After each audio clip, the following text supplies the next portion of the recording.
अस्सलाम फ्रेंड्स, आज का हमारा टॉपिक है if and else if statement. If else if statement हम कहाँ यूज़ करते हैं वो आज हम देखते हैं। ठीक है, सबसे पहले अगर हमारे पास अगर दो वेरिएबल होते हैं तो हम यानी कि अगर हमने दो कंडीशन स्टेटमेंट के दरमियान कोई कंपैरिजन करना हो तो हम सिंपल इफ़ और एल्स यूज़ कर सकते हैं। यानी कि सपोज हमारे पास दो वेरिएबल हैं ए और बी और उसमें हम कंपैरिजन करना चाहते हैं तो हम यूज़ करेंगे इफ़ ए ग्रेटर या लेस बी। ठीक है, तो इसमें हम कंपैरिजन कर सकते हैं। इसलिए अगर हमारे पास दो या दो से ज़्यादा वेरिएबल या स्टेटमेंट हो और अगर हम उन्हें चेक करना चाहते हो या कंपैरिजन करना चाहते हो तो हम if else if statement use करते हैं। तो लेट्स स्टार्ट। सबसे पहले मैं कुछ वेरिएबल डिक्लेयर कर लेता हूं जिनकी बुनियाद पर हम कुछ कंडीशन को चेक करेंगे और वेरिएबल की जो वैल्यू है वो मैं यूज़र से एज अ इनपुट लेना चाहता हूं। तो उसके लिए हम यहाँ पे प्रॉम्प्ट बॉक्स यूज़ करेंगे। ठीक है, प्रॉम्प्ट बॉक्स यूज़ करेंगे। ठीक है, इसे यहाँ पे मैं टर्मिनेट कर देता हूँ। ठीक है, और यहाँ पे मैं एक मैसेज शो करवा देता हूँ, एंटर वैल्यू फॉर ए।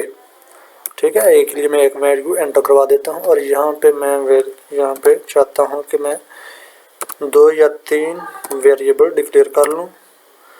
ठीक है, अब बेसिकली आज हम तीन वेरिएबल्स में कंपैरिजन करके देखेंगे कि हम कैसे कर सकते हैं तीन वेरिएबल का कंपैरिजन, वो भी if and else if statement को यूज़ करते हुए। ठीक है, और यहाँ पे सी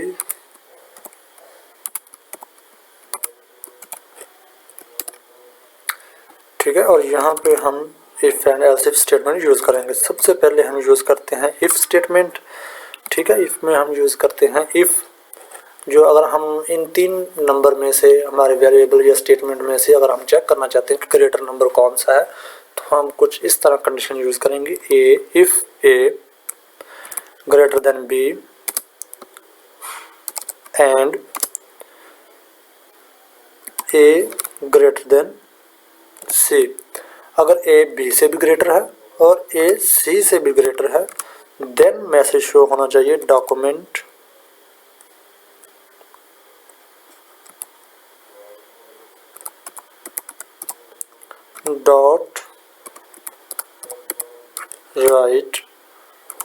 डॉट राइट मैसेज क्या शो होना चाहिए कि ए इज़ ग्रेटर, यानी कि अगर ए बी से भी बड़ा है और अगर ए सी से भी बड़ा है तो डेफिनेटली ए इज़ ग्रेटर है, यानी कि ए जो हमें है वो बड़ा है।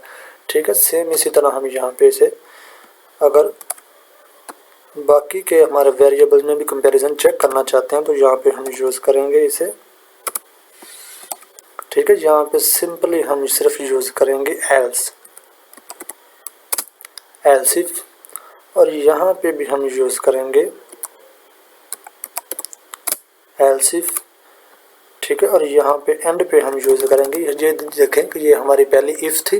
ठीक है, इसके बाद एल्स इफ, यहाँ पे फिर हमने यूज़ किया एल्स इफ और यहाँ पे हम यूज़ करेंगे एल्स, सिंपली एल्स, यानी कि पहले वाली इफ़ का जो होगा वो यहाँ पे हम यूज़ करेंगे एल्स यूज़ करेंगे हम इस तरह।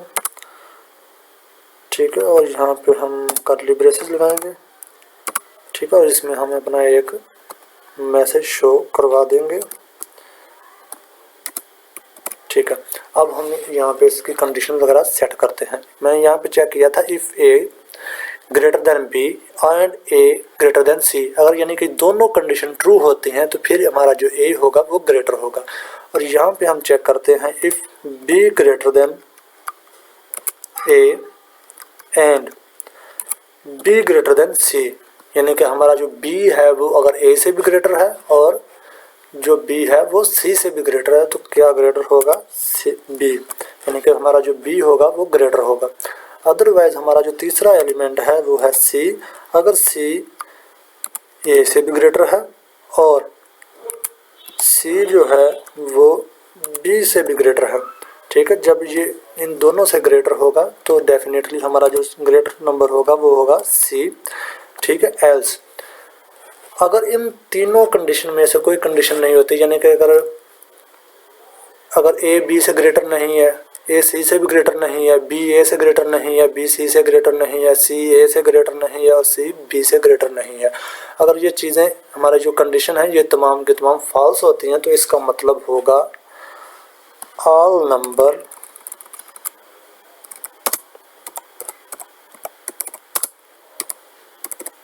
Are equal. ठीक है, अगर ये हमारे तीनों के तीनों कंडीशन फॉल्स होती हैं तो हमारा जो रिजल्ट होगा वो ये होगा कि ये तमाम के तमाम नंबर इक्वल हैं। अगर ये एक दूसरे से ग्रेटर नहीं है तो ये डेफिनेटली इक्वल होंगे। ठीक है, तो अब हम इसे अपने ब्राउज़र में रन करके देखते हैं कि इसका क्या रिजल्ट आता है। ठीक है, सबसे पहले वो कह रहा है कि ए के लिए एक वैल्यू एंटर करो। ए के लिए मैं वैल्यू एंटर कर देता हूँ 1, बी के लिए एंटर कर देता हूँ 2 और सी के लिए एंटर कर देते हैं 3। ठीक है, तो देखते हैं कि कौन सी वैल्यू ग्रेटर है, यानी कि सी इज़ ग्रेटर।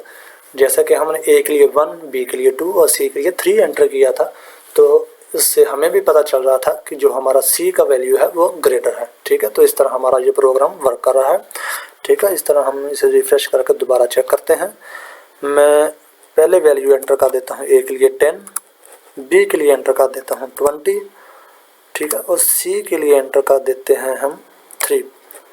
ठीक है, तो हमारा जो है सी इज़ ग्रेटर, यानी कि जो हमारी सी वैल्यू है वो ग्रेटर हो रही है। ये कोई नहीं होनी चाहिए थी, यहाँ पे हमारा कुछ प्रॉब्लम आ रही है, वो हम देख लेते हैं। If B greater than A and B greater than C, ठीक हो गया, यहाँ पे तो ठीक है। एल्स इफ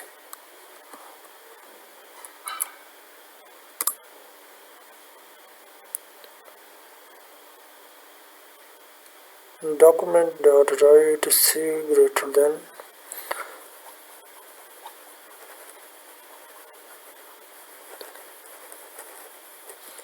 ठीक है, अब इसे हम दोबारा रन करके देखते हैं कि क्या रिजल्ट आता है। ए की वैल्यू में एंटर कर देता हूँ 44, बी की वैल्यू हम एंटर कर देते हैं 66 और सी की वैल्यू हम एंटर कर देते हैं 100। ठीक है, तो यहाँ पे इसने दे दिया बी इज़ ग्रेटर जबकि सी ग्रेटर था, तो ये हमारी जो कंडीशन है इसमें कुछ प्रॉब्लम्स आ रहे हैं। ठीक है, तो यहाँ पे हम इसे चेक कर सकते हैं। If A is greater B and A greater than C, अगर ये ग्रेटर होगा तो यहाँ पे हमें if A greater than B and A greater than C, अगर ए ग्रेटर है इन दोनों से तो ए ग्रेटर होगा, यानी इसके बाद अगर बी ग्रेटर है ए से और बी ग्रेटर है सी से, ठीक है, तो बी ग्रेटर होगा। और इसके अलावा अगर सी ग्रेटर है ए से और सी ग्रेटर है बी से, तो हमारा जो ग्रेटर नंबर होगा वो सी होगा। बेसिकली हम अगर हम ये दो कंडीशन चेक कर लेते हैं तो ये तीसरी कंडीशन लगाने की हमें ज़रूरत नहीं पड़ती। ठीक है, तो यहाँ पे हम इसे दोबारा रन करके देखते हैं। मैं यहाँ पे लिखता हूँ 55, इसके बाद 77, इसके बाद 33। ठीक है, B is greater and R number is equal, यानी कि बी तो हमारा ग्रेटर था ही, साथ में इसने ये स्टेटमेंट भी रन कर दे। ठीक है, यहाँ पे मैं एंटर करता हूँ 55, 77 और 99, जबकि इसने कुछ भी वैल्यू हमें रिटर्न नहीं की। तो यहाँ पे हम लिख देते हैं एल्स। एल्स में हम लिखेंगे यहाँ पे डॉक्यूमेंट डॉट राइट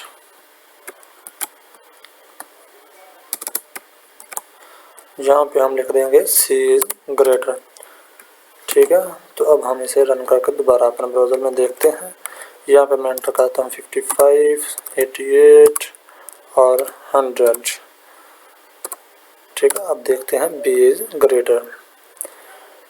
ठीक है, तो ये इस तरह हमारा जो इफ़ एल्स स्टेटमेंट है ये इस तरह वर्क करते हैं। तो अब मुलाकात होगी इंशाल्लाह नेक्स्ट लेक्चर में, तब तक के लिए अल्लाह हाफ़िज़।